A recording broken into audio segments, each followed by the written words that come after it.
Welcome to MoodTube. Hello. Hello, we're back from Berlin. We're so back. We're so back. It is so back. And we're coming live, as it were, from the glorious People's Republic of Hammersmith right now. My hometown. Ralph's Ends. How's it feel to be back? It feels good. I grew up in West London, Yeah. a place people don't speak about often, justifiably. But there is a cinema in Hammersmith called the Riverside Studios. Well, there was. There was a cinema in Cinema, yeah. which it was knocked down completely and rebuilt as luxury flats with an arts centre underneath. And it has lost almost all of its former credibility in this Well, it feels process, like walking... which is entirely unsurprising. Yeah, it feels like walking into a sort of like regional swimming pool. Yeah. Like you've got a swimming lesson, but you can also watch some sort of like popular art house films. I'm shocked at how regional like West London feels in general compared with East London. Yeah, but it is in a way to us because you're east, I'm north. This is like coming to I don't know, Margate for us. Yeah, spiritually, somewhat. Yeah, it's a Yeah. bit less scruffy than Margate, but yeah, it feels like it does feel like we went to Sainsbury's. sort of nothing That's place. nice. Yeah, the Yeah. Sainsbury's is really good. Anyway, enough about anyway, Hammersmith. so, The reason yeah, we're in Hammersmith we're here is because for- Hammersmith has a strong Polish population. Is it? Yeah, that's why these films showed at the Well, Riverside these Studios. films are showing all over. There's a whole London. but they the such festivals would not generally use a Hammersmithian venue because it's hard to get to. Hammersmithian. But there is, and you will notice in the screening room there were many Polish-speaking people, and there is a Polish centre. We can go to the Polish centre tomorrow. Yeah, that'd be nice. There's a Polish centre. It was defaced after Brexit, and Jeremy Corbyn came and gave a speech in solidarity. Yes, yeah. Do you remember this? actually. Polish Yeah, I do centre. remember There's this, a yeah. huge immigrant population from before the Second World War, from like Yeah. early 20th century. Well, Polish there's immigrants. many such cases of these like places, between like the Czech Kitchen or the Czech Centre in North London. These kind of, and also one of our favourite restaurants in West London. We won't name drop it here because we don't want everyone ruining. Ognisko. So we did it I love within a I love stone's Ognisko. throw. We should get a Ognisko sponsorship is from so good. Ognisko. Yeah, actually, if they are a any- partner, aren't they, of the festival? They do. There is one event happening there. Yeah, there is. So Ognisko is a fantastic restaurant in a stone's throw from Royal Albert Hall. I had my birthday dinner there with my mm. girlfriend and my family. It's so Yeah, beautiful. it's piff. I've been there quite a few times recently. I think I've like exhausted Ognisko at the moment. An attempt at exhausting the Seeing menu. a restaurant. Yeah. Anyway, so we're doing some coverage for Kinoteka Polish Film Festival. It's being run by the Polish Film Institute. The Polish Cultural Institute. This is about a month long of programming. The kind of nucleus of which is a Jerzy Skolimowski retrospective, quite a substantial one, which is largely taking place within the sort of storied halls of the BFI, but there's some programming around it. Mostly contemporary and very new film, which brings us to today's this kind of bite-sized review, which is a film called Illusions by Marta Minorowicz. So yeah, this is a film which feels a little bit Just give a summary. It's first in the before- water, this kind of film. So it's basically what you consider it's basically a Scandi noir detective drama, but centering or gravitating around a daughter who's missing and a mother's, I suppose, increasingly desperate attempts to, if not find her daughter, then to discover a kind of closure around Find her death. Yeah, around her alive death. or dead or something. I don't know where this is set in Poland, but it's coastal. Mhm. A sort of port city In the north, presumably. In the north, presumably, not the south. They don't have the a sunny coast south. anywhere else, do they? Yeah, but I can't name drop this place. So it's a place of stark Panelaki, sort of Panelaki? Panelaki, like communal That's something I can housing. get at Ognisko. Yeah. No, you can't. It's off menu. So panel-built social housing is the kind of dominant visual motif or urban motif of the film. There's also these beaches that are burdened by blankets of snow. There's the port. There is mist. There are lights that kind of, distantly sparkle on the distance. So there is a strong sense of pathetic fallacy. Strong with this film. bokeh, as they say in Lens bokeh. reviews on YouTube. Absolutely. Bokeh. Boca Juniors. Bokeh de Lupo. Look at the Lupe. So there's a strong sense of like place and pathetic fallacy in this film, but we weren't blown away. There's a but term we it's still- sometimes use in this yeah. podcast called middle of the more, which Give me stands more. for middle of the road. Yeah. More art house in full, and it means films which attempt to portend. I think I'm using that correctly. I don't think you are. Okay, I won't. Let's not get out of dictionary. Let's not. It's very middle of the road. Which means average. Yeah. Mediocre even.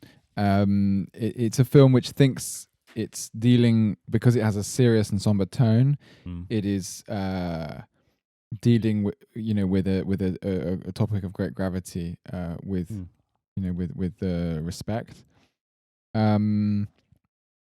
It follows various kind of formal patterns of other art house films, but not with a coherent creative logic. So, there were shots that reminded me of Kiarostami, this amazing reflection of the forest. Kiarostami.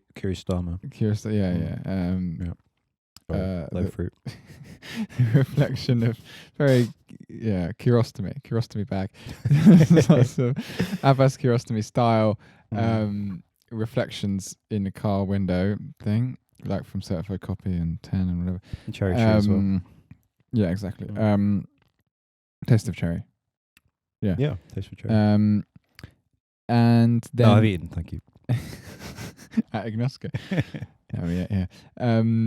Yeah, lots of quite sort of just cartoonish allusions to the playbook of art house film.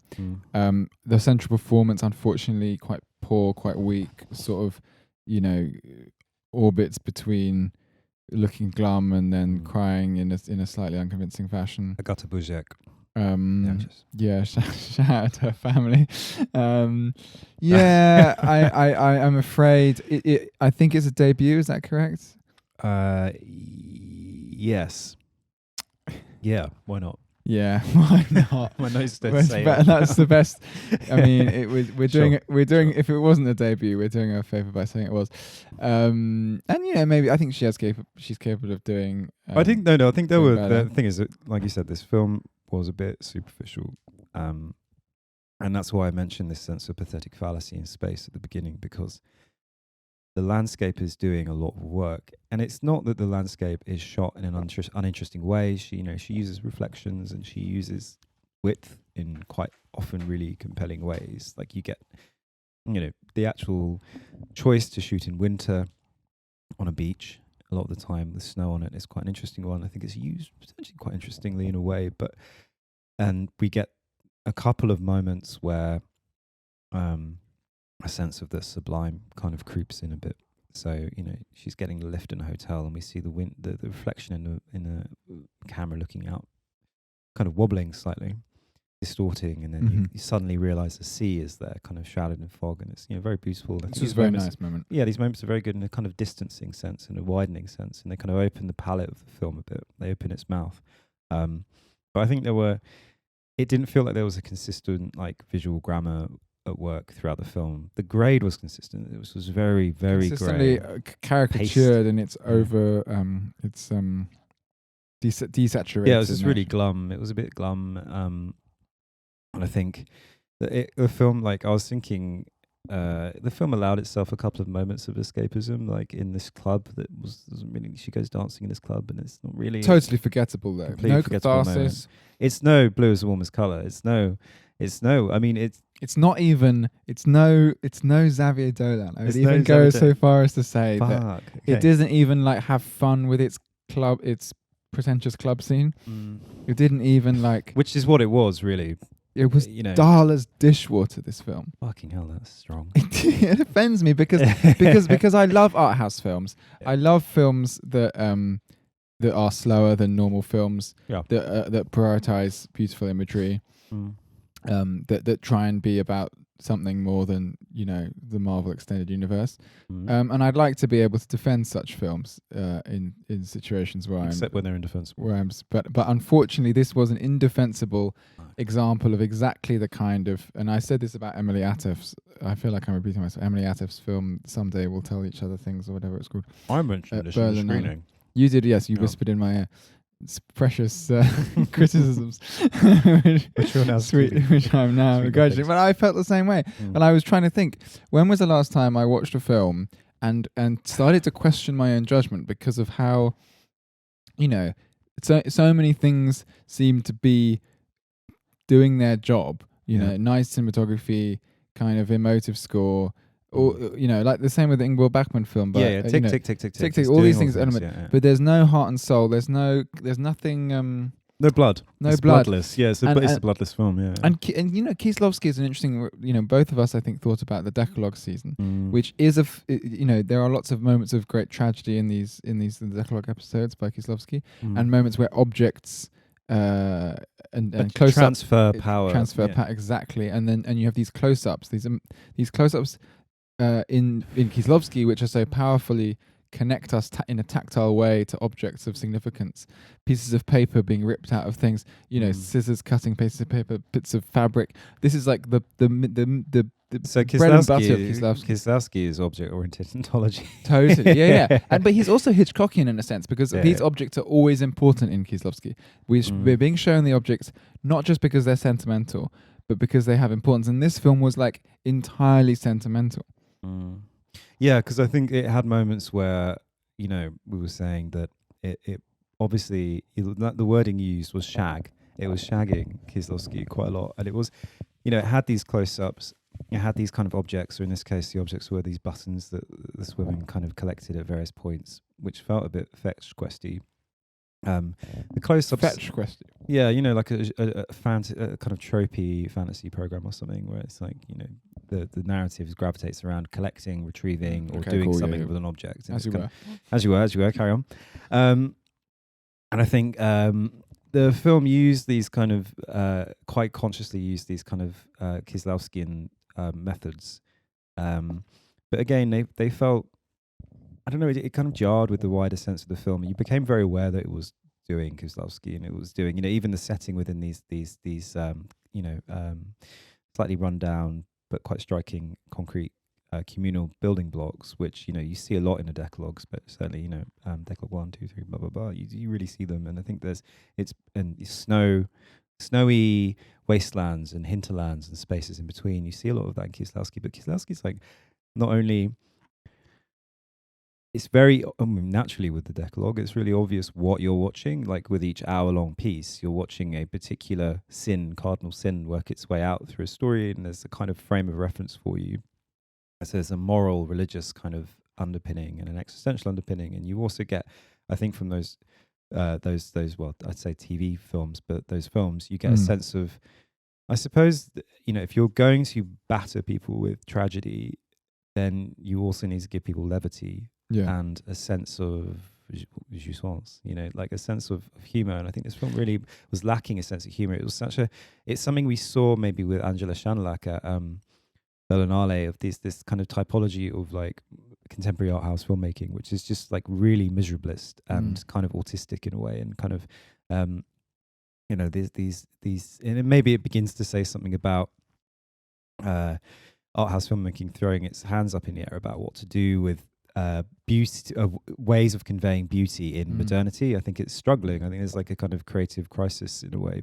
I was hoping you'd have a read on why this is the case socially, because I don't really know. I don't really know. I think it might generally be like, if you think about the new waves that have largely rocked or defined various points for various countries at various parts in the 20th century, they were very much emergent from a social base. If you think about the French New Wave, all of the energy and vivaciousness and weirdness of the period was embodied in Godin, Truffaut, and Roma. Like it was all there. A community. Yeah, a community, or just a particular kind of zeitgeist or way of thinking or attitude towards the world. And in a world where there is not like a dominant mode, but there is still a like institutional respect for beauty. So, for Shanlak, it's like it's pieces of Lieder and classical music and Bach and Mozart. And in this film, there are bits of like classical music used in various junctures in the film to kind of so pat, and it's just a tribute to the Preisner in Kieslowski.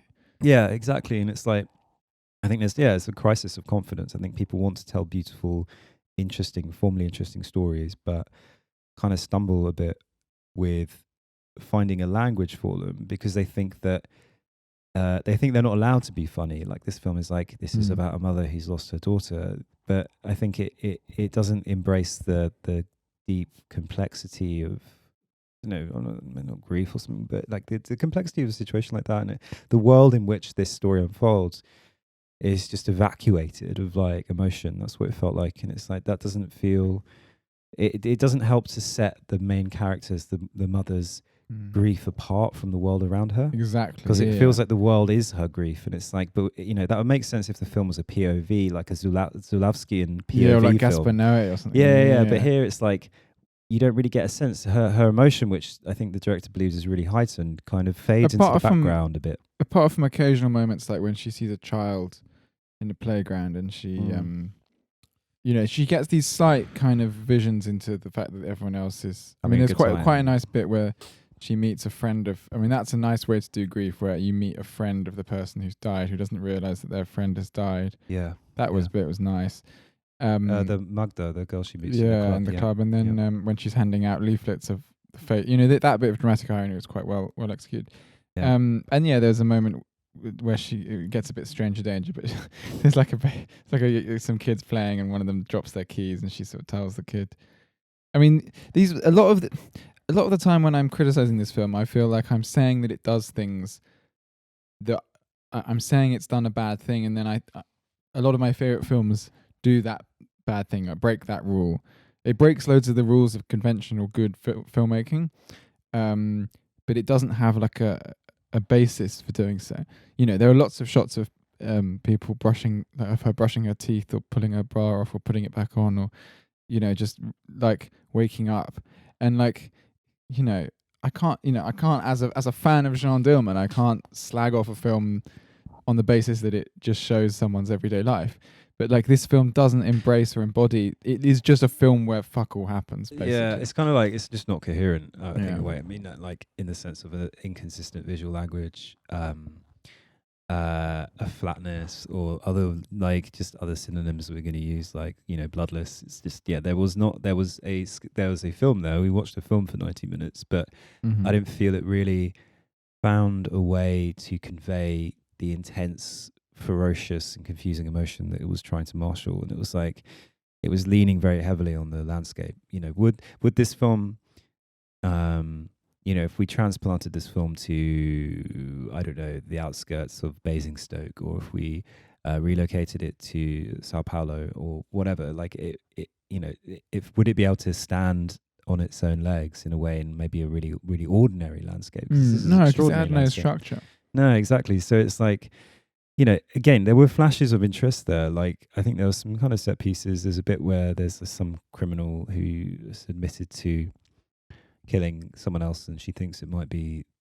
Everyone seems to love to admit to crimes in this film. Yeah, there's a big thing about guilt. There is actually a very good performance from a female cop who looks exactly like Judith Butler. Yeah. I thought she was good, actually. Good, the film, I mean, she made the main actress look so bad by being good. And she had a sense of humor almost, or a kind of like what she had was forcefulness, which other people didn't. Like, everyone else in the film is a bit lost and whatever, but she had a kind of like directness and bluntness. And I suppose she was playing the kind of prestige, like noir Scandi crime drama. That would be the character, wouldn't it? This kind of slightly bossy, slightly humorful cop character would be like our lens on the world. But I don't know, there was like something. Yeah, it was something missing about it, and it's frustrating when you see a film that's technically doing lots of things right, but failing to really land any of its kind of formal punches, or it felt like a very long hour and a half. Yeah, frustrating, really frustrating. Sad to say, but yeah, let's move on. Because I think we have this episode, the way you'll be listening to it now will be it will feel like a single smooth, clean experience, and you'll be listening to it. You're making dinner, you're on a run, you're in a commute. I think you're sitting too close to the person next to you. Actually, you should probably move slightly. And don't spread your legs as well, mate. Man spreading. But what I'm saying Are we is, against that on this? But I didn't realise that was a... we both have our legs position. almost crossed at the moment. No, but earlier I had my legs apart, if you may remember. Interesting. Well, like a cat about to lick its own privates. Yeah, that's what I thought. I was sort of akimbo. Anyway. But yeah, anyway, so the podcast is going to be a bit asymmetrical. So we're watching a film tomorrow. We saw a film like 2 weeks ago. Yeah. Yeah. So we're gonna now move on smoothly to our next piece, and now there's going to be a musical interlude because I need to refresh my mind about the key details of the film. Ahead. In true behind the Iron Curtain style, guerrilla radio. They pretend to give us complimentary tickets. We pretend to review their films. It's a nice arrangement. It's the gravy train of film criticism, and we love it. Yeah. So, Fucking Bornholm is a film. Ralph, put your headphones on. Come on, mate. Snap. Fucking Bornholm. Fucking Bornholm. Bornholm. Not Born. There's no J. So, Fucking Bornholm is what is described, and I think in a way unfairly, I think it's always an unfair label to attach to any film, which is a black comedy. I think it's really unhelpful. Set on a sort of a Danish island in summer, when it's a popular retreat for like bourgeois people from Poland. It's very close to go and have basically a sort of long, I guess like May Day or Easter break. The film itself follows two couples who have done this kind of ritual every year, travel together to this island, stay in caravans and have a kind of smooth, pleasant time. Something happens during this. So obviously, spoiler alert to people out there who haven't seen it yet. Even though we don't really care about spoilers, but whatever. Something happens on this island. It's very dark, and it leads to a series of ramifications and fallout, and dominoes fall and pieces collapse. That leads to, I suppose, a kind of tragicomic finale. Are we going to say that something happens? Yeah. So do you want to... I'm going to flip it. It's going to fall to me. It's going to fall to you because you're going to relish... That one of the boys... Young boys, he means. One of the young boys. And it's not clear whose idea this was, but they're playing around in a tent, as young boys do, and one of the young boys puts his willy in the other boy's mouth. His mouth makes kids do the craziest things. Makes him blow him off, right? Basically, so there's basically a transgression happens. And it's not. It's like very obviously, kids do sort of experiment and play, but it's clearly very upsetting for the boy. But he doesn't really have obviously doesn't have language to really sort of express that properly. The children are quite mute in this in a lot of ways. The parents are suddenly appalled and shocked, but of course they don't really know how to. It creates it's like. What's important about the film is that the adults are all having their own sexual crises. And this becomes a kind of a lens through which that refracts their experiences. So you have a very long-term couple with their two children, where things are going south, but they're still hanging on. And then you have this guy who's just divorced with his much younger. Go on, pull me on. With his much younger, sort of glamorous. New girl, and it's very nascent, and his son, who he doesn't apparently get to spend very much time with because he has this terrible estrangement with the mother of his child, and so this holiday is a perfect opportunity. Apart from the fact that as soon as they turned up, a bunch of Norwegians kind of have taken their spot. No, their pitching spot on the they're Danes, I think. Danes, sorry, my apologies. Yeah. and apologise to me. And apologise to with some nation. Yeah.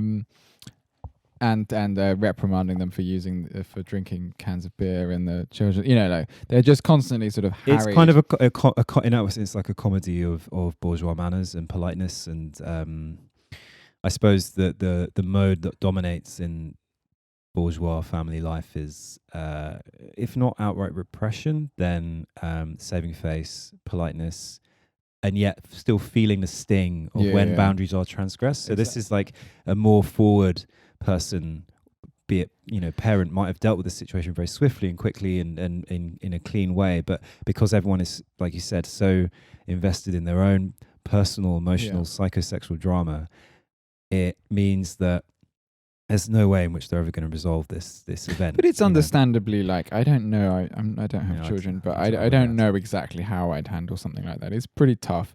I think that's why she chose something that was quite shocking. It wasn't just some genitals were exposed. It was an actual kind of sexual, proto-sexual act. Like something that you could legitimately cause real trouble for that person, for the victim. Right? But I mean, that's the thing. I think this film swims in the water of Ruben Östlund a little bit. I think it has more teeth than Ruben Östlund. I was really, because I came to this film seeing in the blur, and it's understandable for a film promoter, especially in the era of the crisis of IP.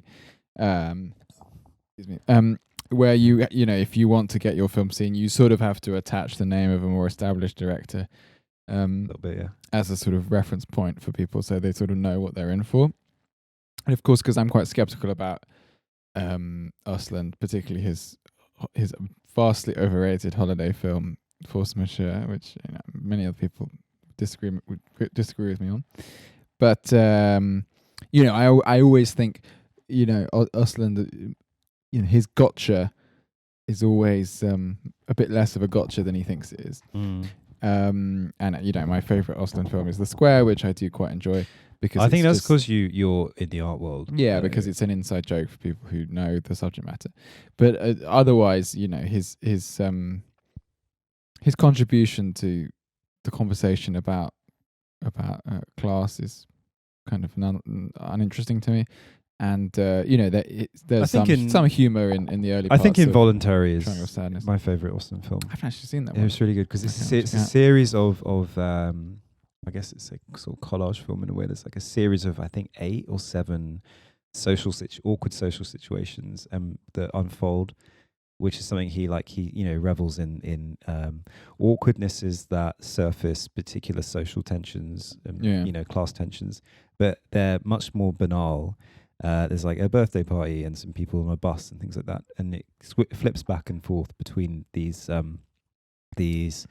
moments basically as the film progresses, and kind of edges you towards the peak of the awkwardness, the social awkwardness. But Bornholm, I think, because it had this sexual, because it was basically about. It wasn't really about class, even though there was a kind of a bit of a white. It's kind of irrelevant, though. I think the class bit. There was a little bit of a mocking of their sort of the gilet. They obviously expensive bikes and stuff, and then the materialism of the guy really loves his bike and gets more worried about losing his bike than his wife and all this stuff. But essentially, it was about sexual frustration, and it was emasculation. And about people not being able to say things, and I thought it handled really well. I think maybe because the subject matter was this quite overwhelming, shockingly dark sexual act or sexual transgression. Yeah. That meant that the stakes were different. And there was this there was something really unknown and difficult to handle as a viewer. That then opened up all this other uncertainty that was happening. Whereas when in an Östlund film, because he's always basically just trying to tell you that what to think about these people, and so he's really didactic. The guy maybe takes his phone before he takes his children when the avalanche happens, because he doesn't really, he's so kind of alienated. He doesn't really care about his family, and he's so this film didn't have that. Everyone was basically trying their best, but this is Östlund, right? And I think there was a sense where it embraced the ambiguity. Characters weren't really stereotyped in a way. You've got the kind of midlife crisis guy, but he's still, he's not shown to be a complete, I suppose, cuck or there's an affectionate humor around all the characters. All the characters are allowed space to kind of embrace their own, I guess, psychological ambiguities and whatever their nuances as characters. I think there's one of the great things about this film as well, which is something that Östlund struggles with. It is really beautiful at points. It's not consistently beautiful, but I think there are some use of crane shots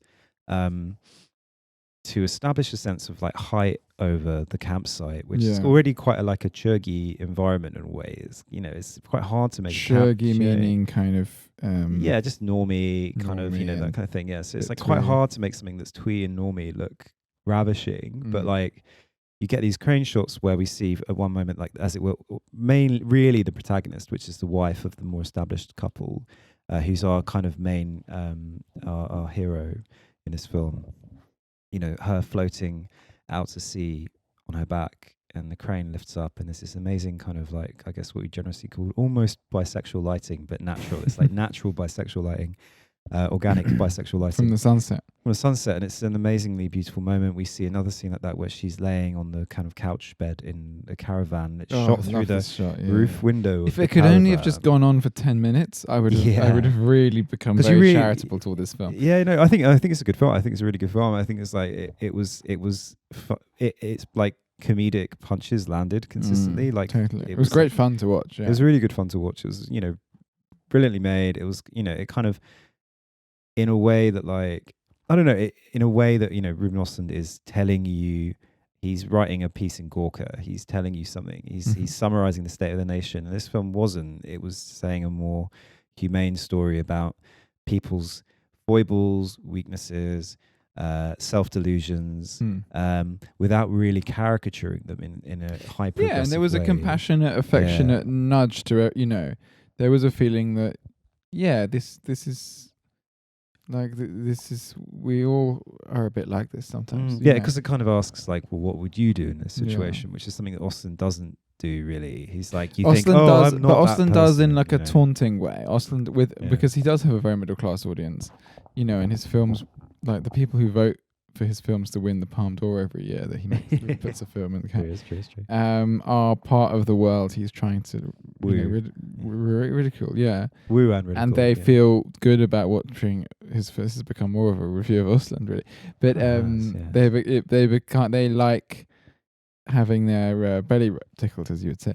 And I think that's a kind of ridiculous way for a film to function. What I liked about this was it was also, it kind of had that very fashionable, like, you know, tickling the rich thing, but it also just functioned as a drama. Well, it took the people out of their context. You know, it's, you know, we didn't see them in their presumably very fancy, well-equipped homes. We saw them, you know, in a caravan site, on a beach where you know, kind of the material culture wasn't really allowed to express itself and overwhelm them. So it kind of it took certain implications about the kind of people they were, which is obviously like well-to-do, bourgeois, middle-aged people, but took them out of their context, out of their environment, you know, on this kind of little sandy cove, basically. And I think that was, you know, that was an interesting way of doing both. But yeah, it was very beautiful at times, not consistently.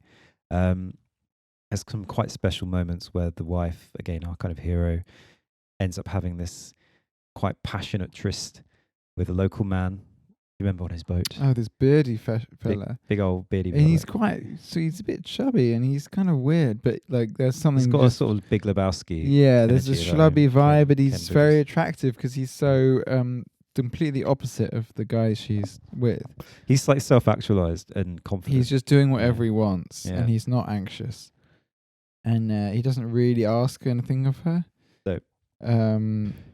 Yeah, she's very glamorous. She's very well cast. She plays this kind of harried but still hot, really compelling, vibe. hot, like mum, basically. a MILF with, you know, it's very stylish and nice to see her, you know, because for a film, a good film, you do, you know, I sound like a screenwriting guru or whatever, but you do need to take the character from A to B, you know. and what the fun thing I would say about the film we watched earlier, whatever it's called, Illusion, the powerlessness of illusion by Marta Minorowicz. You know, we have you know, we don't really see her change at all. No. Nothing. Superficially, we see her have like a kind of breakdown, but it doesn't. Exactly, you know, but it's she very doesn't. It's very shallow. No one in that. So as a film, people die in the film, but no one really changes. No one grieves really. And so nothing. And so you don't. You basically you can't really learn anything about humanity You're going a bit Mark Commode with your cadence right now. You're aware of that? I've had a lot of not drink. Well, yeah. I haven't. Anyway. Yeah. Anyway.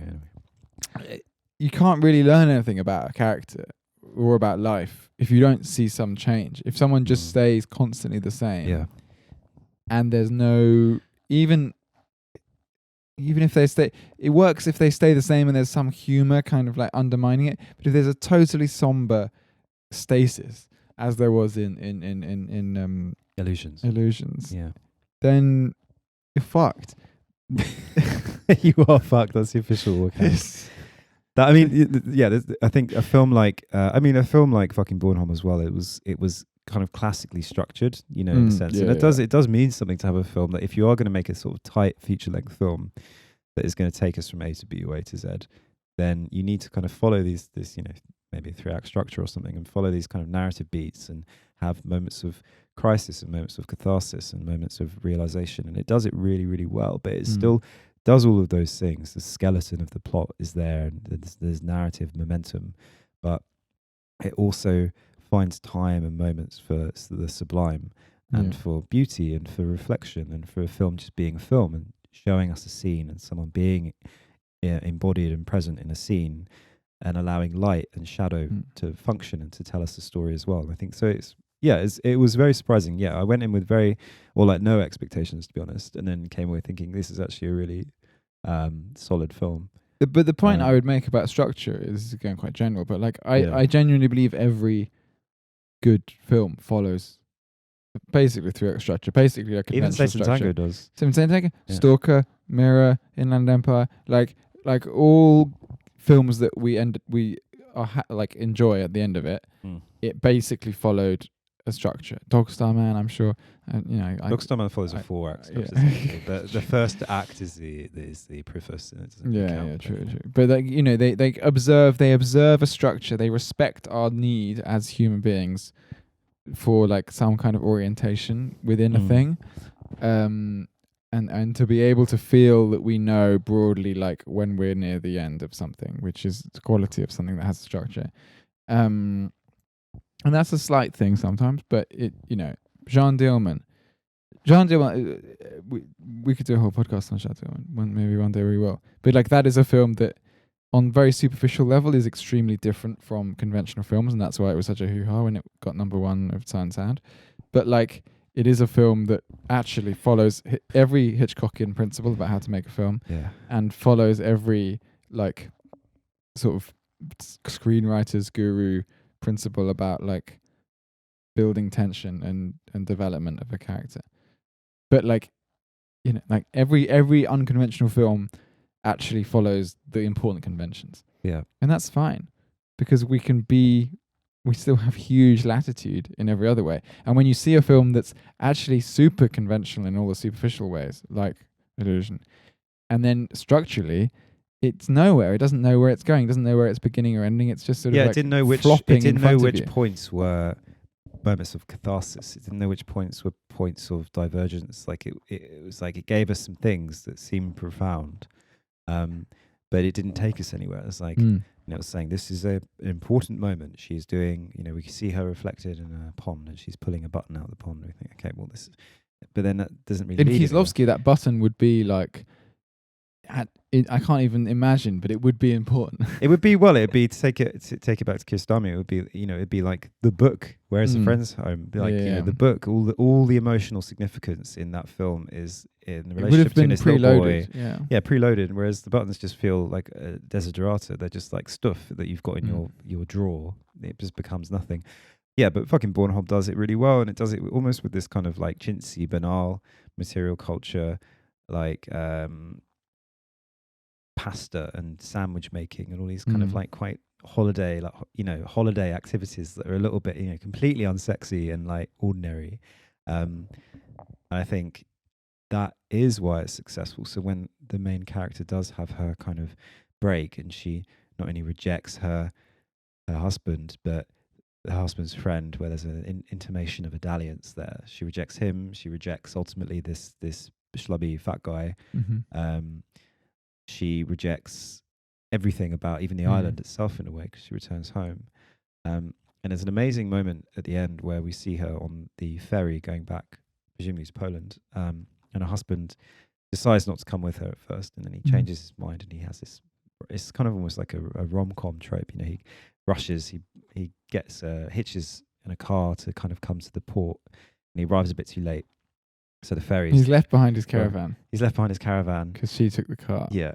And you think, you know, maybe a conventional rom-com or something might have him jump into the water and swim to the ship. But obviously that would be impossible, right? So you got this moment, and it's just separation, and watching him kind of drift away is very cathartic, and it's, you know, it manages to be very conventional as an ending, but also very nice to look at. Correct. And kind of funny as well in a way, and, you know, funny and tragic, and, you know, I keep saying cathartic because I'm running out of words, but it feels cathartic, the ending, in a way. And I think, so again, Fucking Bornholm does all these like narrative beats really, really smartly. An apt opening to Kinoteka. That was the first. And it's been picked up by a distributor, hasn't it? Yeah, it has a UK distributor. I don't know if I'm breaking an omerta by saying that, but oops, sorry. But it does. That's fine. Do we know which one? I don't know which distributor, no. But so it will be, I presume it will like maybe come to the Picture House or something. That'd be good.